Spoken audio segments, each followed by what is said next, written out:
আচ্ছা বন্ধুরা, আপনারাই বলুন তো, এই ছবি দুটোর মধ্যে আপনারা কি কোনো অশ্লীল কিছু দেখতে পাচ্ছেন? কোনো খারাপ কিছু, নোংরা কিছু দেখতে পাচ্ছেন? দেখতে পাচ্ছেন আপনারা এই ছবিগুলোর মধ্যে কিছু? আমিও কিছু দেখতে পাচ্ছি না, কিন্তু দেখতে পাচ্ছে, কিছু কিছু লোক দেখতে পাচ্ছে। কারা জানেন? পরকীয়া আফা বুবলি রানীর ভক্তরা দেখতে পাচ্ছে।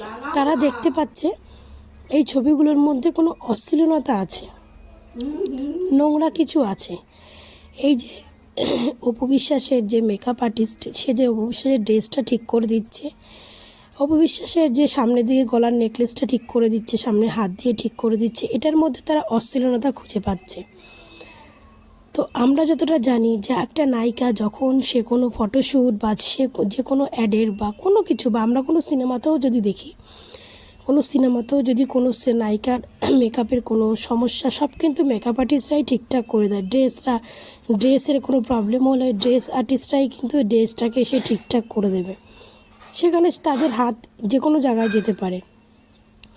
কিন্তু কিছু কিছু পরকীয়ার ভক্তরা এই ছবিগুলো দেখে, এই যে ঠিক করে দিচ্ছে, এগুলো দেখে তারা অনেক বাজে বাজে কমেন্ট করছে যে এগুলো শুধু অপু বিশ্বাসের দ্বারাই সম্ভব, বুবলি নাকি এগুলো করে না। তা বুবলি যখন এগুলো করে না, তো আপারা গৌতম সাহা যখন বুবলির গায়ে হাত দিয়ে ড্রেস ঠিক করে দেয়, তা গৌতম সাহা কি ছেলের মধ্যে পড়ে না? না, গৌতম সাহা অন্য কিছুর মধ্যে পড়ে।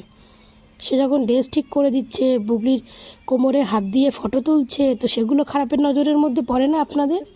আপনারা তো এমনি পরকীয়ায় আসক্ত, পরকীয়া করে বেড়ান, তা আপনাদের চোখে আবার খারাপ কোনটা লাগে? আপনাদের চোখে তো সবই ভালো লাগে, আপনাদের চোখে তো কোনোটাই খারাপ লাগার কথা না। কিন্তু অপু বিশ্বাসেরটাই আপনাদের খারাপ লাগছে, কারণ অপু বিশ্বাস তো আপনাদের সব থেকে বড় শত্রু, যাকে বেছে আপনারা আপনাদের সংসার চলে, যাকে বেছে আপনারা দুবেলা দুমুঠো খেতে পারেন। তো সেই অপু বিশ্বাসের খারাপ ভালো দুটোকে নিয়েই তো আপনাদের বাজে কমেন্ট করে, বাজে ভিডিও করে আপনাদের পোস্ট করতে হবে। তো আমরা যত সম্ভব আমরা জানি, যাদের মধ্যে একটু শিক্ষার দাগ আছে, যাদের মধ্যে একটু মানে শিক্ষার কালি আছে, শিক্ষার ভদ্রতা নর্মতা আছে, ফ্যামিলির শিক্ষা আছে, তারাই ছবিগুলো দেখেই বুঝতে পারবে অপু বিশ্বাস একজন বড় সেলিব্রিটি। তাদের কাছে এই যে ড্রেস ঠিক করে দেওয়া, নেকলেস ঠিক করে দেওয়া, তারপরে মেকআপ ঠিক করে দেওয়া, এগুলো কোনো ব্যাপার না, কারণ তারা আর্টিস্ট। তাদের ড্রেস, তাদের মেকআপ, তাদের হেয়ার সব কিছু এরকম লোক থাকে পাশে ঠিক করে দেওয়ার জন্য, তারা নিজের হাতে সেগুলো কোনো কিছুই করে না। কিন্তু আপনারা তো সেগুলো বোঝেন না, আপনারা শুধু বোঝেন যে আপনাদের বুবলি আপা অনেক সতী। সে সতী বলেই সে আজকে অন্য লোকের সংসার ভেঙে তার স্বামীকে কেড়ে নিয়েছে, অন্য মানুষের কাছের লোকগুলোকে কেড়ে নেয়, অন্য লোককে কপি করে।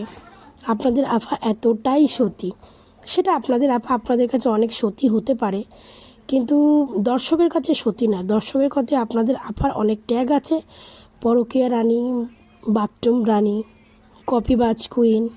তো সব থেকে গল্প কি বলুন তো, পরকীয়া রানী তো আমরা জানি, কিন্তু বাথরুম রানীর গল্পটা ভুলে যাবেন না এত তাড়াতাড়ি।